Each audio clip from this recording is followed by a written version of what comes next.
Hello and welcome to the Fantasy Life Show. I'm your host, Ian Hartitz. It is a great day to be great. It's a great day to catch up with one of my best friends in life. He is your favorite fantasy analyst, established the run's finest, Johnny Football, John Daigle himself.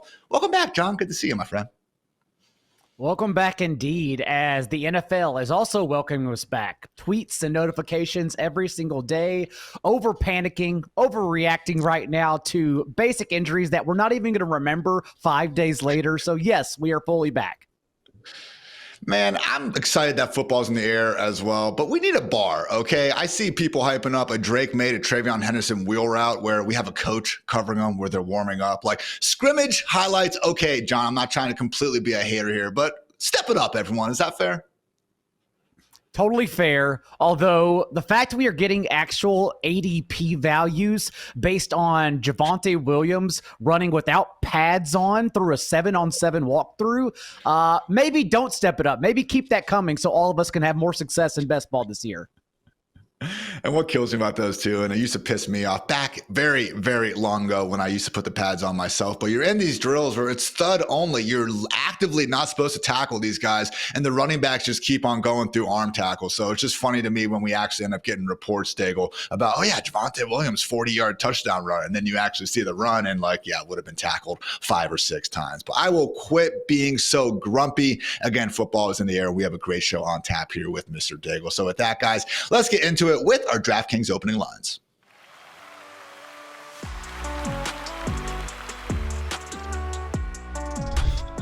As we like to do here on the Fantasy Life Show, getting a little bit wonky to start. When I set this idea over to Daigle, his immediate impression was actually, what kind of show is it? This is the Fantasy Life Show, of course, and accordingly, Daigle, I want to break down the top 3 must-have real-life items for an in-person draft, okay? All of us, I hope, will have the pleasure of going to your home league draft, getting with the boys. So, yeah, you want to be prepared for the draft and everything, but maybe you also need that lucky little trinket, maybe need a drink of some sorts, again, allowing you to go anywhere. So, Daigle, what are your top 3 must-haves for attending an in-person draft?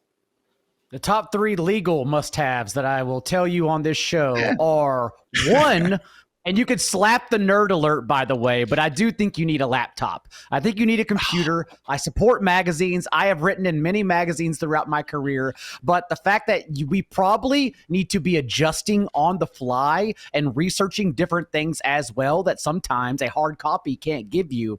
I, for one, and again, I'm going to rank these from most boring to most fun. Starting with the most boring, I will always have a laptop personally at my draft. Man, that actually is a good point because I was unlucky enough to be in a draft back in 2018 or something. It was the day when Julian Edelman and also the Chiefs running back both tore their ACLs like in the same preseason night. And I, of course, happened to have both them on the same team. So I guess that does make sense, Daigle. One of mine was actually not to be that guy that has your laptop there, not to be the guy that's saying, oh, where's the extension cord? I need to plug it in. I actually like to write out my ranks and tiers when I'm in the airplane or I'm getting ready to go because I just think it's fun to have that handheld copy, cross it off, be loose. I can pull my Matt Nagy hat, BU, inspirational quotes written on there. So yeah, more times than not, probably a bit more responsible to have the screen, but I'm going against that. What's your number 2? As someone who worked with you at Roto World and saw you physically print off everything before shows, I can attest you are a piece of paper kind of guy. My number 2, though, again, as we ramp it up and get more fun, is a speaker. Not at loud levels. We don't need to turn this into a club, but I think the tunes are very important for any draft, especially because you can have walk-ups or songs that make fun of your friends as they come to make a pick you're going to laugh at as they slap the sticker on the board. So I think a speaker, just to keep the vibes going, is actually quite important.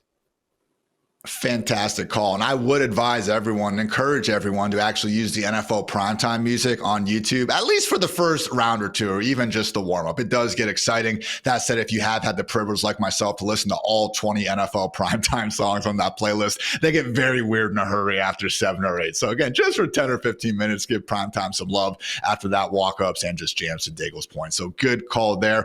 I'm going to go with the attire, Daigle. I want to be wearing a jersey or some sort of like football related shirt, maybe Maybe it's an homage, cool NFL Jam sort of t-shirt or something. Maybe it's just an old jersey you have. Again, only so many times. And I just love when I'm at B-dubs or somewhere and I see guys drafting and everyone's wearing all these weird different jerseys. So for me, I like to roll up in a jersey or at least, some sort of wonky shirt. So that's what I'm going with, man. Again, having my ranks written out, having a jersey. You are taking a laptop. Okay, cool. I guess taking a speaker. What's your number 3 must have for an in-person draft?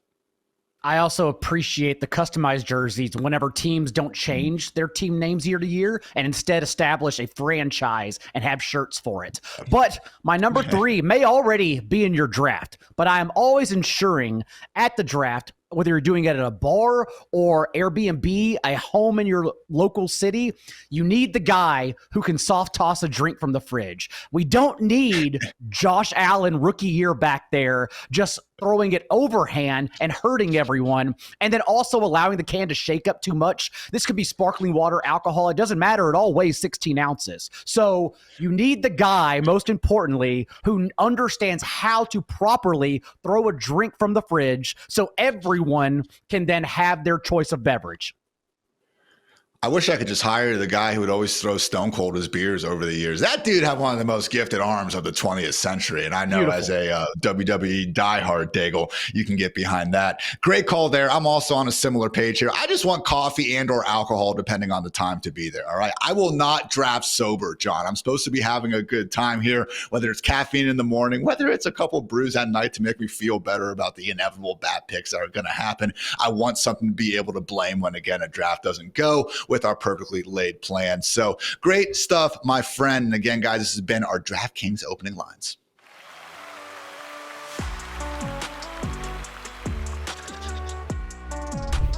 The MLB season is heating up and the excitement is building with the league's biggest stars stepping up to the plate. Every home run, strikeout, and walk-off win could be unforgettable. Check out DraftKings Pick 6, the exciting new way to play daily fantasy sports. All new customers who play just $5 will score $50 in bonus picks, perfect for riding the highs of every game. Download the DraftKings Pick 6 app now and sign up with code FANTASYLIFE to claim your offer only on DraftKings Pick 6. The crown is yours.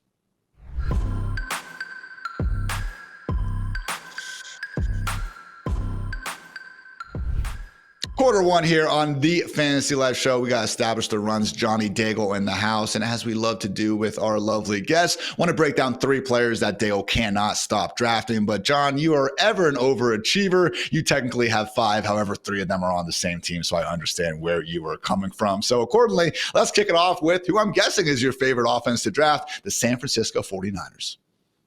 Let's just draft all the 49ers. I think that's the easiest way to summarize how I'm handling 2025 fantasy football. And I don't think we are ahead of the curve. I think people are still catching up on what happened last year with all the injuries, to Trent Williams included. But if you look at the iteration of what's available for San Francisco this season, last year, this Brock Purdy, Jawan Jennings, Ricky Pearsall, Christian McCaffrey combo, they were only on the field for 10% of the team's plays. Just weren't available. So, of course, this team did not do well, whereas we've seen in past years under Kyle Shanahan, 13, 12, and 10 wins. We're expecting the 49ers, to be a juggernaut in the NFC, and that includes Christian McCaffrey, who's going to fall to the 112 in your home league, undoubtedly due to recency bias, despite the last 2 years at full strength under Shanahan, was the RB1 and RB2 in points per game. So start there. But then we start talking about Brock Bowers and Trey McBride's ADP. McBride, who has a full round of value over Bowers, but Kittle, the tight end one just last year, goes a couple rounds later based on home league ADP right now. And this is a guy, recall, his last 4 starts he made with Brock Purdy and without Deebo Samuel did average an insane 14 fantasy points per game in those outings. So again, Kittle also in the 4th, 5th round, a value. And then you start going to their wide receivers. My personal favorite's Jawan Jennings, because we saw with Deebo Samuel off the field last year, an absurd 41% target share. Out of nowhere, yes, but this was not 1A, 1B situation. Jennings showed he can be an elite wide receiver and a workhorse. So all of those guys combining against what Warren Sharp has predicted as the easiest schedule in the entire league, I am back on the 49ers train entirely. Vegas fully expecting this to be one of the league's best scoring offenses in terms of the implied, team totals that we have out there. Basically, right up there with the Eagles. So that's kind of where the CMC versus Saquon Barkley argument gets really interesting. I know we'll have a bit more on that here later in the show, but I'm with you, man. I mean, this has been a top 7 offense in total yards each of the past 4 seasons. They haven't finished lower than 13th in scoring over these past 4 years. Only need to go back to 2023 to see them that actually work as the 3rd ranked scoring offense. So it is funny, just I guess the overall conversation on Brock Purdy, because I'm old enough to remember, Daigle, in 2023 when we didn't have Trent Williams, we didn't have Deebo Samuel, and it was like, oh my gosh, Purdy can't score more than 17 points. This dude just averaged the 8th most yards per attempt in a single season since 2020, with CMC missing 13 games, Ayuk missing 10 games, Trent Williams missing 7 games, and even Ricky Bullett's out there for 6, and with Deebo being washed. So Brock Purdy, man, another guy, I know you didn't list him, but man, can we give this dude his flowers already? Definitely his best year, despite all of those absences around him, even adding a career high in rushing production. So with everyone at full strength, yes, also I am treating Brock Purdy as a QB1 who's not being drafted as such. He can scoot, man. Really is, again, fun to watch. Anyone that's trying to compare this man to Jimmy G just is not watching the games. Come on and be better with that. Wanted to quickly ask you, though, with Jauan Jennings versus Ricky Parasol, because that has been, a pretty tight, conversation. Saw a lot more from Jennings last year. Of course, you got to add the caveat that Ricky Parasol probably not working at 100% throughout much of the season. Unfortunately, also not at 100% right now as he continues to get that hamstring right, which seemingly has been impacting him since May. So Jennings, Parasol, is that clear Jennings for you, or just a situation where like, hey, they're both pretty good, but just give me Jennings?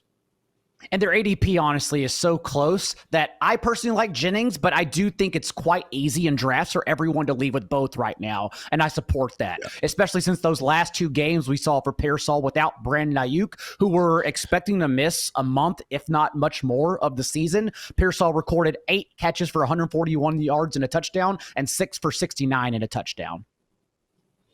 Looks smooth out there, but again, when people are saying, oh, he's going to be getting those Deebo touches, I think it's all going to be George Kittle. So love that stat before, again, about how Kittle has just been working without Deebo over the past few years. Certainly a reason why he has been also my most drafted tight end early in drafts. Let's talk about your next player you cannot stop leaving drafts with, Mr. John Daigle, and that would be none other than rising second-year quarterback Drake Maye for the Patriots. What makes you like Maye so much ahead of 2025?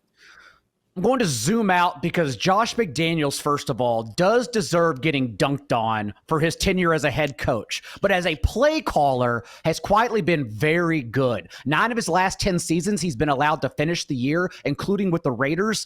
Those offenses ranked above average in EPA per play, which at least tells us they've been efficient and explosive. The one outlier in that 10-season sample I told you about was the Cam Newton 7-win team, which again, Cam Newton also had 12 rushing scores that Josh McDaniels had to cleverly scheme around a rushing quarterback for. And now we have Drake Maye, who operated behind ESPN's number 31 offensive line and pass block win rate last year. And the Patriots also noticed that. Hence why they went out and got a veteran right tackle in Morgan Moses, starting center Garrett Bradbury previously with the Vikings, and then, of course, drafting stud left tackle Will Campbell, number 4 overall out of LSU. Not to mention the upgraded cast around Drake Maye. That includes Stephon Diggs, who's reportedly practicing in full to open camp, working from the slot, and then one of our favorite sleepers, Kyle Williams, who they drafted with significant day 2 capital. Not to mention, we always talk about the quarterbacks that don't get drafted top 12 in our fantasy leagues, but do provide that rushing juice that can get them there. And now we're talking about this upgraded cast with a quarterback in Drake Maye who did average in his 10 full starts 4.2 rushing points per game. So I just like Maye to really sneak in to be a top 10 option this year, despite not being drafted as such. And even last year, in a far worse offensive environment, without having Josh McDaniels there, we still saw Drake Maye have 5 separate top 12 finishes. That was as many as Patrick Mahomes had as well throughout the year, for reference. So I love the call, man. Again, it just does seem like if we're trying to find that late round Konami Code quarterback of the year, all the signs keep pointing to Drake Maye. So I want to caveat this next stat. I fully realize, guys, that Drake Maye is not Cam Newton, but it was refreshing to see Josh McDaniels get so much out of Cam Newton as a rusher because, yeah, I do feel like kind of just the idea of Josh McDaniels being this guy stuck with Tom Brady throughout most of his career, maybe you could have in your head that he's not going to be, all trendy using the quarterback in the design run game. Couldn't be further from the truth. And actually, per True Media, that 2020 Cam Newton season, he had 107 designed rushes. That's the most of any quarterback over the past 5 years. So last year, Drake Maye only had 7 designed rushes all year long. Daigle, it's not like we're actively expecting Drake Maye to run for 800, 900 yards. But man, if we could just get the decent enough passing numbers that I think are on the table in this improved offense with 500 or so rushing yards, handful of touchdowns, that's the stuff top 5 fantasy dreams are made of. You can tack on Hunter Henry, too, since that second tier of tight ends, Sam Laporta all the way to Hunter Henry, in my opinion, kind of the same guy that failed for multiple games and then also were usable for a handful of games as well. I've become a Hunter Henry hater this offseason. I can't fully explain it. I just found out that he had never gained over 700 receiving yards in a year. I can't get past that fact, Dale. Come on. You've lived long enough to become the villain. Not wrong there. So last stat I will leave you guys with. Here's the list of rookie quarterbacks who actually averaged 30 plus rushing yards per game. And NFL history, okay? RG3, Josh Allen, Jaden Daniels, Cam Newton, Lamar Jackson, Vince Young, Mike Vick, Justin Fields, Kyler Murray, Russell Wilson, and yes, Drake Maye. So again, sure seems like a list full of fantasy ballers. Would certainly expect Drake Maye to join them in that hierarchy with a QB1 finish here sooner rather than later. Good stuff, Mr. Daigle. Last one, though, going to be looking at a wide receiver, maybe not in the prettiest passing game, but hey, certainly still made the most out of it last year and maybe, just maybe, get a little bit better injury luck this year. Talk about Josh Downs, Indianapolis Colts hopeful wide receiver 1. Downs operates primarily as a slot receiver as a rookie, and Michael Pittman out-targets him significantly. But now go to year 2 development of Downs last season, and he shared the field for 253 routes with Michael Pittman, and it was Downs who had a 32% target share in those plays. For reference, 30% is an elite threshold that I'm sure Dwayne McFarland talks about often, that players like CeeDee Lamb, Amon-Ra St. Brown, Devontae Adams, that is a number reserved for only the guys we're drafting in the first round. And Downs truly separated himself last year. We think, I'm not going to say guaranteed, we think we may get better quarterback play with Daniel Jones guaranteed $14 million and competing as the starter. Either way, though, Downs operating both from the slot, maybe even working into 2 wide receiver sets more often this year, does make him a third-year breakout candidate I want to be ahead of. You can also name your fantasy team Downs with the Sickness if you wind up landing him on the squad. And by the way, everyone, name your freaking fantasy team something. I don't want these backyard baseball, John's amazing team names out here, okay? If you want to take your league seriously, you want your league mates to take you seriously, take 5 seconds to come up with a cute team name. Actually have a list for you over at fantasylife.com if you want to see that for yourself, even some not safe for work versions. And I will say, honestly, some of my versions, I think some of my coworkers or, higher ups think less of me, John, based on some of my submissions that sadly did not make the cut. But you guys can DM me for those ones if you really want to go there. But back to Josh Downs. All right. Wide receiver 29 last season in PPR points per game. I mean, that was better than Tyreek Hill, Zay Flowers, DK Metcalf, and George Pickens. Not like he had fantastic quarterback play last year to begin with. It was mostly Anthony Richardson. Yes, we did see Joe Flacco go out there and give them more. And, you can make an argument that Flacco, maybe the closest thing we have to Jameis Winston in the NFL right now. But, man, still, even then, Josh Downs, 2 of his top 4 highest scoring fantasy games actually came with Anthony Richardson under center. And Daigle, again, it's a situation where we were talking, in the intro of the show about these injuries that aren't going to matter. Josh Downs, some of them do matter, don't get me wrong, but in August, grade 3 high ankle sprain. In October, toe sprain. November, had a shoulder injury. Michael Pittman was playing through a broken back. Man, this Colts wide receiver room, tough as hell out there. And A.D. Mitchell is a player that we were expecting to develop in year 2, but also was a questionable prospect, which is why he slipped to to day 2 of the draft as well. So I just think Downs, the target competition is different because Tyler Warren, although he profiles as George Kittle more so than Colston Loveland as a blocking tight end, Warren also did a lot of his damage in college, similar to Trey McBride on the screen game. And so I don't think his route tree overlaps and then impedes Downs' ceiling. I do hold out hope for A.D. Mitchell in Dynasty, I will say. He just had the best 312-yard, 0-touchdown season in NFL history, Daigle. They could not find this dude when he was open. Unfortunately, he's playing behind White Lightning, Alec Pierce himself, who certainly made the most out of his opportunities as well. So might essentially be the AFC version of the Green Bay Packers there in this wide receiver room with so many parties involved. But I do think even out of, include those Green Bay wide receivers, Josh Downs, best of the bunch, someone who legit might have wide receiver 1, worst case wide receiver 2 underlying talent who you can buy at a wide receiver 4 price. So love all those calls, John Daigle. Again, Josh Downs, Drake May, and pretty much the entire 49ers offense, specifically CMC, Mr. George Kittle, and Jawan Jennings. So good stuff there. Now, guys, want to dive into a bit more training camp storyline hype. Time for quarter 2 here on the Fantasy Life Show.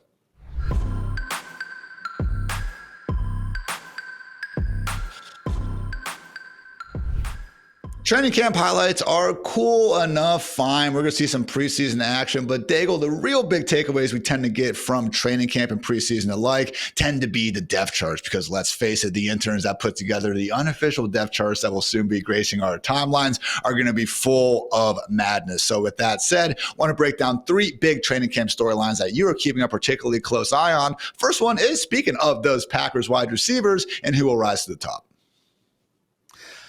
That is the most important question in my mind for fantasy, because we're seeing Matthew Golden, the rookie, have the highest ADP among all of them. And I have significant questions about that. One, given that he's a rookie, so perhaps he emerges in the second half of the season, but also his profile. He got the first round capital because of the blazing 40 time he did at the combine. But beyond that, 3 years in college, not a single 16% target share to his name in any season. And someone who truly last year with a 70% contested catch rate really relied on downfield shots and then bullying college corners. But we've seen guys who have excelled at that role, and we question them at the next level. We're kind of doing that with Keon Coleman, honestly, because it's not a way to live by against tougher NFL corners. So logically, Golden's route tree fits in place of Christian Watson, but I still have my doubts at the highest ADP among all of them that he's the one that stands out, which then naturally leads us to Jayden Reed, who at least we saw in Brazil before Jordan Love got injured, 130 yards and a touchdown. We can at least hang our hat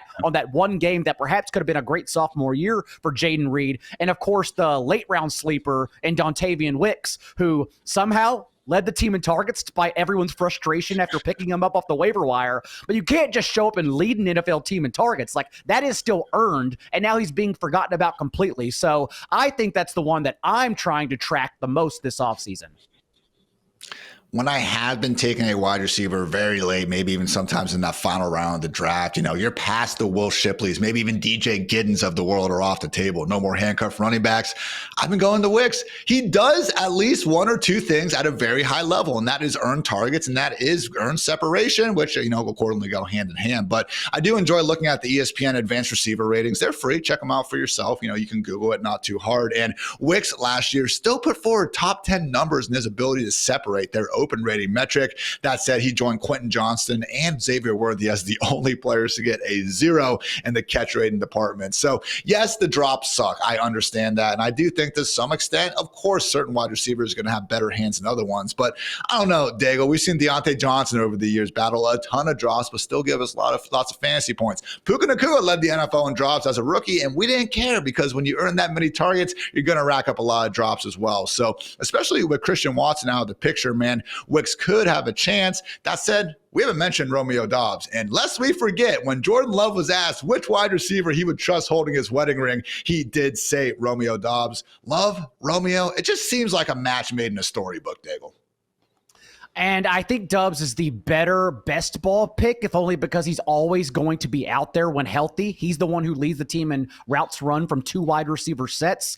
But in redraft, in his ADP range, 10th round on, and we're only searching for ceiling, I just question if Doubs is the one who's actually going to make me regret not taking him from that point on. He's that guy who you have on your bench and you just never feel good about starting him. And then it just makes you mad when he actually does score 1 or 2 touchdowns out there. So I hear you on that point. Now, but last thing on Jayden Reed, we're already getting some reports out of training camp. Oh, he's not out there in the 2 tight end sets. Now, Green Bay actually ran the 13th most 11 personnel last season with 3 wide receivers on the field. How much do you truly care about all this, Daigle? Again, as a tiebreaker, I get it. We want our wide receivers to be playing as much as possible. But when we're talking about a difference of like 5 or 6 routes per game, like, is that a big enough deal for you to actively not be going after Jaden Reed? I mean, he's already priced as a wide receiver 4. I think that's cheap enough as it is. And as Established the Run's Pat Thorman noted in his offseason pace article, this team clearly upgraded their pace whenever they had Jordan Love under center, not only raising in pass rate over expectation, but averaging 6 more raw pass attempts per game too. The offense clearly just changes entirely when it's Malik Willis who's instead under center. So I do think there's more room for the Packers passing game to grow, and we are not looking at the splits correctly, that maybe they are just actually more of a passing team this year. So I'm still crossing my fingers, and I have faith in Jaden Reed. Again, just blindly banking on what he showed us as a rookie. And again, I think at that price, you can go ahead and just trust the talent there. So good shout also on how skewed these splits have become. When they had Malik Willis under center, guys, guess what? They were still winning football games, which truly is a feather in Matt LaFleur's cap. And yeah, they went run heavy because that's what Malik Willis was best at. To Malik's credit, was able to play some winning football there. So those were the Packers wide receivers. We do have another group of wide receivers who are cheap as hell in fantasy at the moment, John Daigle. I mean, I was actually looking through this, and we're talking about the Bills right now. Stephon Diggs over these past few years, of course, he was posting top 12 numbers year after year, and you had to draft him as that after we figured that out, following his first season there. Even Gabe Davis, though, was creeping as a top 24 wide receiver after that huge playoff game. And the next season, he was going as a wide receiver 43 in preseason ADP. So again, I'm not trying to say any of Keon Coleman, Josh Palmer, of course, Khalil Shakur are going to be touching Stephon Diggs. They shouldn't, but we can get Khalil Shakur, Keon Coleman at sub Gabe Davis prices right now. I'm intrigued, man, if we can figure out the exact pecking order. Khalil Shakur, as good as a season as he had that everyone discussed, still the wide receiver 44 in points per game last year. And that's because of the way he was used. Maybe that role increases, although Joe Brady really hasn't shown us an evolvement of using his wide receivers. And that's my concern, because think about it. They acquired Amari Cooper at the trade deadline, just midway through the year. And Cooper still out-targeted Shakir, both in the red zone and the end zone. That's just not how they use a guy, which naturally caps his ceiling. Shakir, for as good of a player he is, and for as high of a floor as he offers for fantasy, really is utilized like the rich man's version of Wan'Dale Robinson. And so that's why I'm still wondering who on this offense has a ceiling. And at least we saw, oddly, Keon Coleman, his 2 highest target shares last year, came in 2 games with Amari Cooper. And also Coleman, for as little as we know about him, the 6'3" guy who led the team in both red zone and end zone targets. So I do think there's a ceiling here if he continues to develop as a player in the NFL, and we're looking for that skeleton key from Josh Allen. So that's where I'll throw my darts at.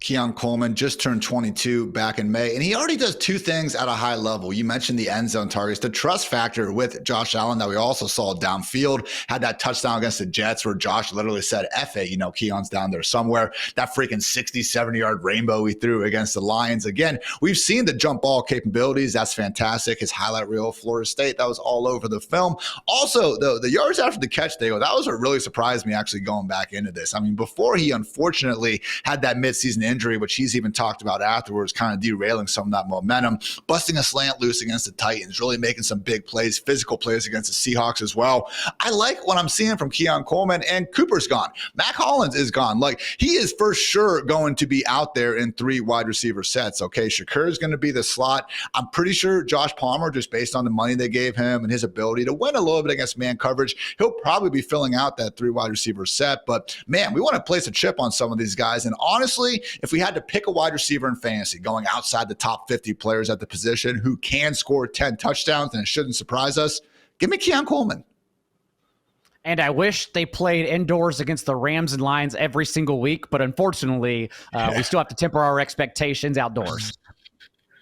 It is so funny. Josh Allen, they're able to play this, run first offense, being a bit more conservative than we've seen in the past. And they're usually so good and the defense is strong that works out just fine. Every once in a while, though, you get a team like the Lions or Rams that brings out that comeback mode, Josh Allen, and he just becomes, unlike anything we've really ever seen in the fantasy football world. So we'll just note as well, the backups, these guys are hilarious, Daigle. We got Curtis Samuel, who I have, unfortunately drafted far too much over the past decade, it seems. Elijah Moore is getting some camp hype. Laviska Shenault, while he's on the NFI list right now, hey, he's on the Buffalo Bills as well. So a 2021, late round truther's dream, if you will, filling out the Buffalo Bills depth chart. But yeah, thinking for now it's going to be Keon Shakur and Palmer in 3 wide receiver sets. So that's most of what we're going to talk about, the wide receivers, guys. However, Daigle, we do have a backfield that still has a ton of uncertainty around it. And it is Liam Cohen's new group down there in Jacksonville. So we got Travis Etienne, Tank Bigsby, Bashaw Tootin. They're all pretty cheap in Fantasyland right now because none of us have a great idea of who's exactly going to emerge as the ringleader.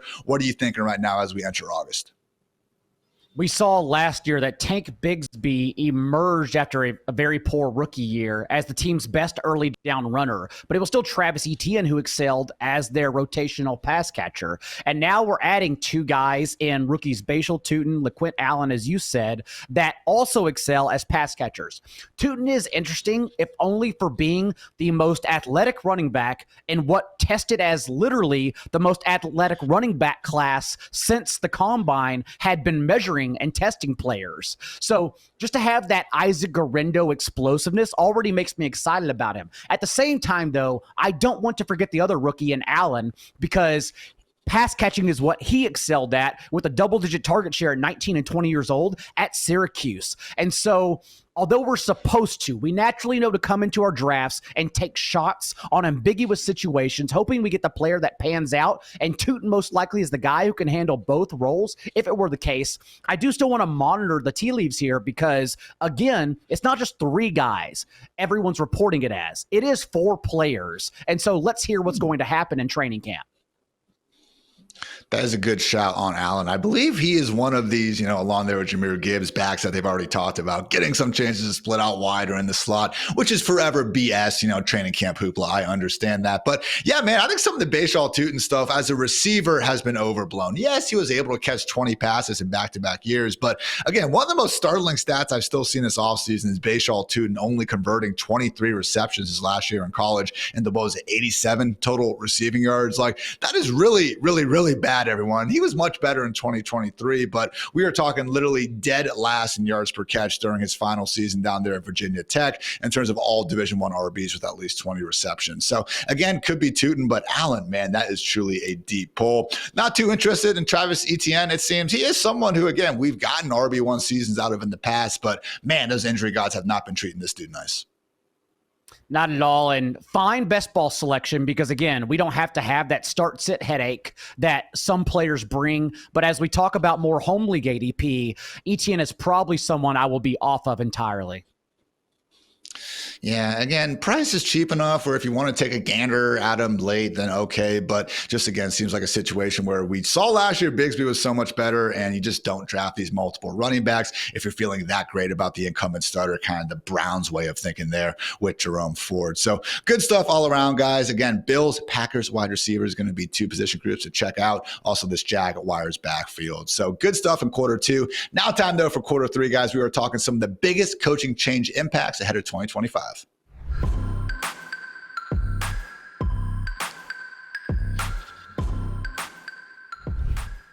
We got a lot of Cowboys fans here at Fantasy Life, and another one here is joining the show. So go ahead, curse us out, call us lame, whatever. I get it. We deserve it. There are a lot of a-holes in this community. That said, John Daigle, we do have Brian Schottenheimer now leading the charge, and this could be one of the bigger coaching change impacts of the 2025 season, especially just in Fantasyland. So thoughts on Shotty and if his ping pong table, if his backwards visor is going to instill the sort of culture change that is needed in Big D. This is the time of the year Brian Schottenheimer shines because he doesn't have to talk about football. I truly question his in-game coaching and decision-making. But my point I've been making all offseason is that the Cowboys are too top-heavy to fail in the regular season. Last year, of course, CeeDee Lamb misses all of offseason workouts. He shows up the first month of the season, not in condition whatsoever, averages literally 6 fewer points per game as a wide receiver. Dak Prescott then gets injured and the entire offense tanks. But also last year, Dak Prescott career lows in touchdown rate and points per game. All we have to do is remove those career lows, take away last year, go back to 2023, and remember Dak Prescott was the QB5 in weekly scoring and finished number 2 in MVP voting behind Lamar Jackson. With everyone, including CeeDee Lamb, at full strength, Lamb who even showed up to offseason workouts now and is at camp, and Dak having the best second wide receiver of his entire career. The only other argument you can make is rookie year Michael Gallup, as he developed instead of George Pickens. I do think Dak is going to get right back on track as a QB1, a strong one as well. So Brian Schottenheimer, again, I'm expecting to pass more since he did establish that let Russ cook movement before he was fired because Pete Carroll wanted to run more. But again, it's just the talent for Dallas is way too top heavy to think they just can't go right back to 2023 standings. And again, he's been an OC in the NFL at various stops over the past, 20 plus years in the NFL. And there have been a lot of run first offenses. But when you've looked at those run first offenses, a lot of times it was coming with, the sort of Rex Ryan, Pete Carroll coach who you could tell was kind of the one installing that sort of philosophy as an offense from the beginning. So last 2 years, we've seen the Cowboys offenses in 2023 and 2024 with Schottenheimer still in that building, lend towards being pass first. And also, Daigle, it's just one of those things where when you look at the personnel, man, I have a very hard time believing that Schottenheimer, even if he's not the sharpest NFL coach out there, is going to be consistently, willing to lose with Javonte Williams, Miles Sanders, 5'2" Deuce Vaughn, whoever else they want to hand the ball to in this backfield right now. So really seems like, again, the answer to all your fantasy prayers in Dallas: Pickens, CeeDee, and Mr. Dak Prescott. Hopefully gets back to partying like it's 2023 again.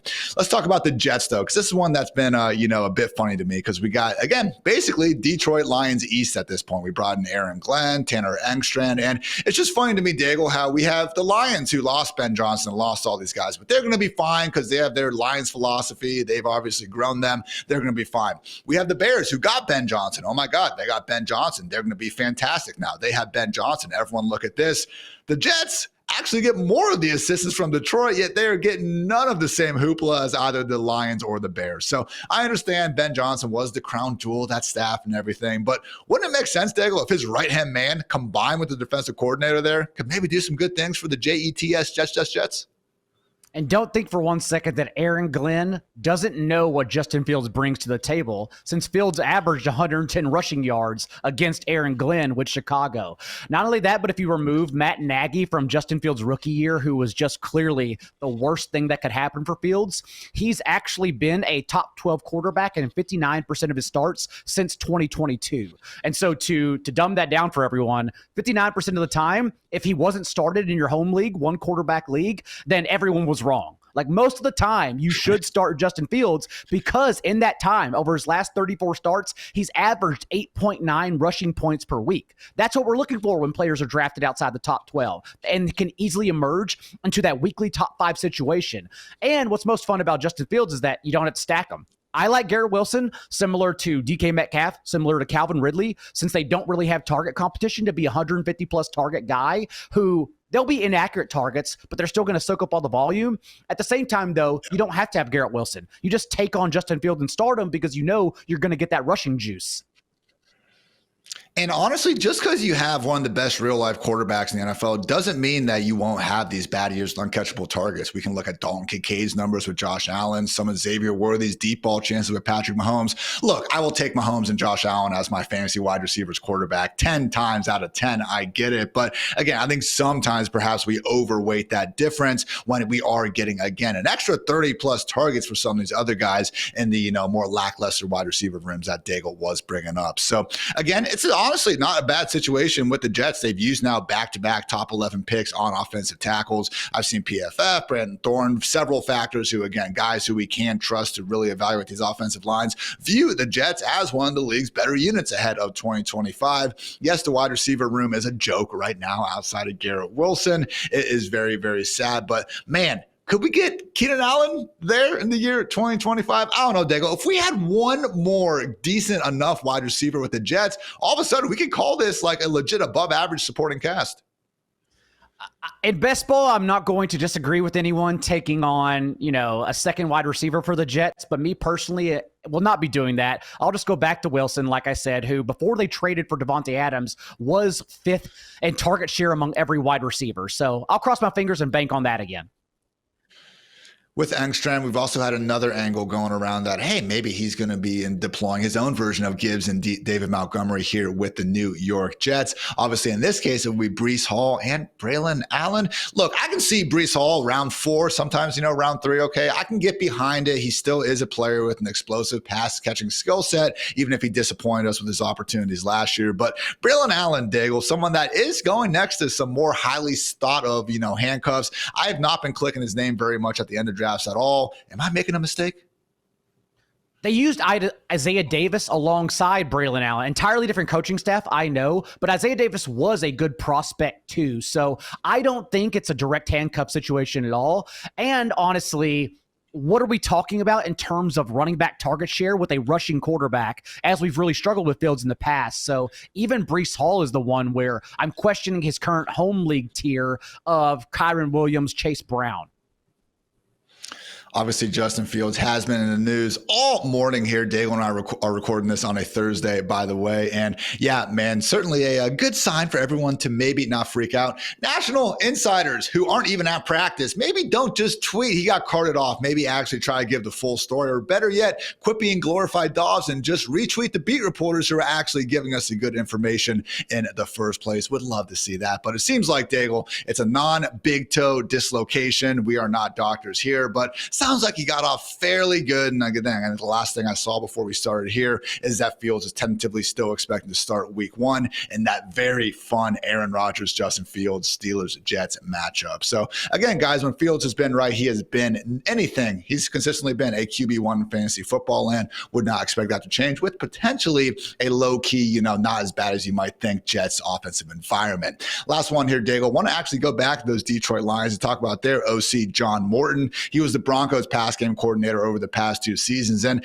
there's this funny thing going on with the Sean Payton Broncos and, some of the Detroit guys, because also Ben Johnson's new OC in Chicago, Declan Doyle, was the Broncos tight end coach over the past 2 years. So I will say, again, even though I don't know as much about scheme as all these, ball knowers in the NFL and everything, if we are just mostly working with guys from a really good Detroit offense and then Sean Payton, seems like it should be, a good sort of philosophy to be going to work with. I'm certainly questioning the efficiency of the Detroit Lions in 2025 without Ben Johnson, just because I believe he was in charge of putting all their elite players in place to succeed around Jared Goff, who is not an elite player. It's pretty lazy when people bring the indoor-outdoor splits to Jared Goff's career. Whenever you look at Dan Campbell and the past 4 seasons with the Lions, Jared Goff, actually, it's genuinely come down to whether he's been under pressure or not. And from a clean pocket in that time, averaged 8 yards per attempt compared to 5.8 under pressure. And now you look at not only the change with John Morton, but also the fact that the Lions lost their entire starting interior offensive line, including all-pro center Frank Ragnow. So I'm very worried about Jared Goff. One of the easiest things to do in fantasy is to look at when everything goes right for a player and yet they don't separate at their position. It means you should probably fade them the next year. And Jared Goff, career high marks with 37 touchdowns and a 6.9% touchdown rate, and yet just the QB9 in points per game. Didn't separate at all. We can replicate that production quite easily. So I'm coming at it from an angle of I will absolutely be fading Goff in every home league. And more importantly, even if the Lions become slightly above average offense as opposed to being an elite offense, it does dent their ceilings quite a bit, and I'm worried. Really is one of these good opportunities to also be aware of the ADP with whatever provider you are going to be playing with. Because I think it was on Yahoo, Goff is going like top 10, but then you might see him in another spot, going QB8 on Yahoo. That is crazy. Please, for the love of God, do not go anywhere near him at that, guys. But if he does get closer, QB18, QB19, like he should be in that tier with Tua, with, Matthew Stafford and some of these other pocket passers who, when things do go right, they can turn in a top 10 season like last year, but expecting that many things again again, back-to-back years after some of the changes up front, particularly good shouts there. Also, yeah, the indoor-outdoor stuff. So we're basically in large part saying that Jared Goff hasn't been as efficient when he goes into Chicago, when he goes into Green Bay. A lot of those games are in December anyway. I feel like just all quarterbacks, Daigle, not just Jared Goff, of course they're going to be better indoors. You said it before. Can we please build a dome for Josh Allen, just, for the fantasy managers? I'm also interested in the ancillary pieces. If we do not think Amon-Ra St. Brown will carry like that 30% target share, coming off a career low in target share actually last season, but had a career high in end zone targets. So maybe he keeps his ceiling, but more importantly, I think the reason why Sam Laporta really failed in the first half of the year was because of the emergence of Jameson Williams. That was the most routes Jameson Williams had run in any season since high school. And then he averaged a 17.5% target share, which naturally dented the usage of everyone else. Like Sam Laporta could not reach a ceiling because this offense suddenly inserted another important player. And so if we think Jameson Williams is going to grow another year of development and be good again, I worry about Sam Laporta at his tight end 4 ADP. Someone that I haven't been going on my way to draft again. I do just think it's a big drop off after Kittle. And honestly, at QB, I've taken the same mindset. First or last, if you are going to use an early round pick on these guys, make it someone like a Kittle, like a Josh Allen, who you firmly and just again can expect to be putting up big time fantasy numbers. That middle class of players at both the onesie positions, not been for me. So again, guys, those have been some of the coaching battles we are going to be just again, not coaching battles, but coaching changes, I should say, that we're going to continue to be watching throughout the rest of training camp and into the season. Now, though, time for some bold calls.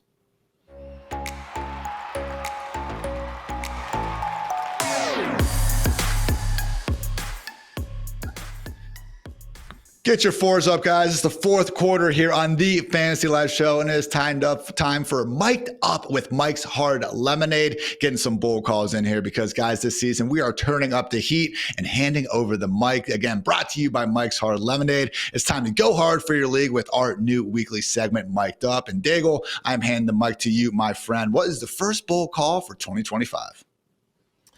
I believe Christian McCaffrey is going to outscore Saquon Barkley this season. And that may not even be seen as bold, but again, he is going to fall to 112 in your home league when he absolutely should not, given what he's shown us in the past under Kyle Shanahan. The past 2 years, for example, the RB2 and RB1 in points per game, and the only running back to average at least 21 points in that time in multiple seasons. 2 games he played, even when he returned injured last year with Brock Purdy, McCaffrey still out-touched Jordan Mason 42-3. This guy is going to get the workload as long as he's out there, and we care about players who can win your league when they're available and not worried when they are injured for getting all these touches. And McCaffrey does win your league if he's available.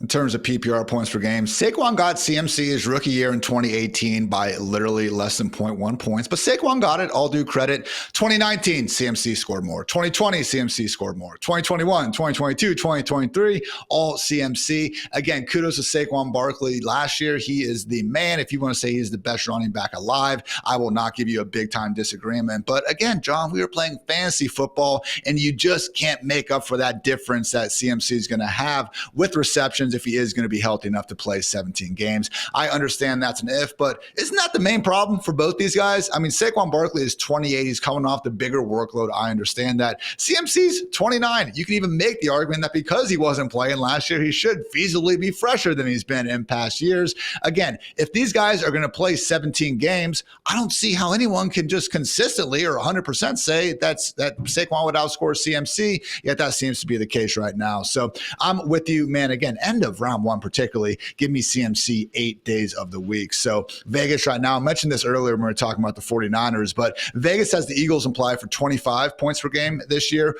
49ers are at 24.8, literally just one step behind them. So, and also, wouldn't you think that if the 49ers and Shanahan did have plans of, taking a little bit less off CMC, taking a little bit more off of CMC's workload, they probably wouldn't have traded Jordan Mason. They probably wouldn't have let Elijah Mitchell walk. Isaac Guerendo's fine, but all they did in one of the deepest running back drafts in recent memory was take a 4th rounder in Jordan James. Really haven't seen the personnel moves to make us think that they're going to do anything with this workload. Completely agree with you. Again, Barkley is not someone who is probably going to fail so miserably that you shouldn't take him in the first round. But my argument is that McCaffrey does belong in that tier of Jahmyr Gibbs, Bijan Robinson, and Saquon, and he's not being treated like that.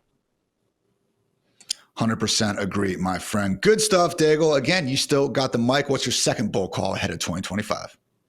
We're getting so much hotter with the second one. I wanted to come out safe at first before everyone yelled at me. And that is for all the reasons I mentioned previously in this show. And I don't want to reiterate everything because I already went on my long spiel about how much I love Drake Maye this season.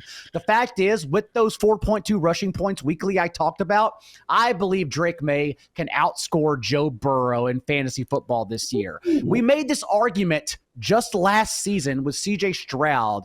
And although I kept on pushing back, and it was a terrifying thing to do since CJ Stroud was a legitimate MVP candidate, we should not ever. And our friends JJ Zacharyson, Rich Rebar, they've made their entire brands on this. We should not ever push quarterbacks who do not add those rushing points up to the point of elite draft capital. And you can go back for decades, and this has been proven to be true. Joe Burrow now in that range, coming off as the QB5 behind the big four rushing quarterbacks. And I just question the entire environment given the elite volume they received last year. Yes, this offense will still run through Joe Burrow for sure, but will they continue to lead the league in passing volume, red zone, and doing it all through his arm? I'm just not sure. So I think that Drake Maye can add those rushing points and get into a top 5, top 6 environment.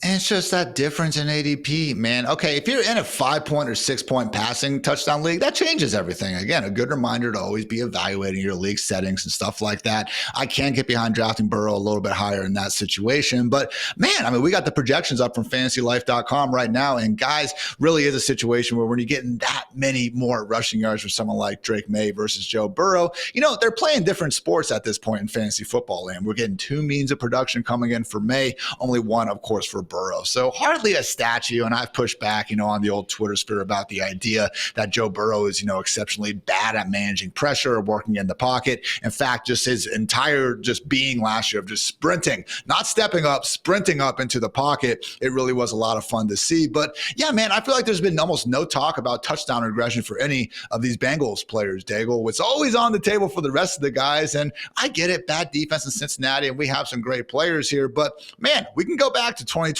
when, yes, Burrow a little bit banged up, QB 23 in fantasy points per game. In 2021, he was the QB 10, averaging under 20 fantasy points per game. It's not like we have 4 straight years of Burrow just being the exception to this rule here. And the last 2 years you mentioned is 2023, the Bengals are one of only 2 teams to even reach 38 attempts per game. 38 attempts is just not a number that happens typically outside of the pandemic season when they just stop calling rules altogether. So yes, I believe the Bengals could be due for regression, like you said. And because of that, not too concerned, but do believe it does leave room for other players like Fields, Maye to outscore him. And everyone is shocked when really maybe we shouldn't be shocked if that happens. Daigle, fantastic stuff, my friend. Thank you. Again, guys, this has been Mic'd Up with Mike's Hard Lemonade with our rock star here, John Daigle, doing his thing. Let the folks know what you, Cody, Levitan, all the ballers at Establish the Run got going ahead of the 2025 season. All the home league stuff is coming out now. Probably will receive an email soon for all the Establish the Run subscribers, but establishtheRun.com is where it's all at. Team previews getting wrapped up here over the next week. Silva's tiers for everyone are already out for your home leagues if you do have an early August draft, and we will be pushing out all the stuff everyone loves, including sleepers and fades. So stay tuned. All your home league items are right over there at ATR.com. ETR, man, sharpest of the sharp, if you will, just one rock star after another. So we appreciate you, my man, and we appreciate you guys for tuning into another edition of the Fantasy Live Show. Keep on checking us out Monday through Thursday, 5 p.m. Eastern, Friday at noon, with more great guests like Mr. Daigle. I'm Ian Hartitz, and that's going to wrap up this edition. Until next time, take care, everybody.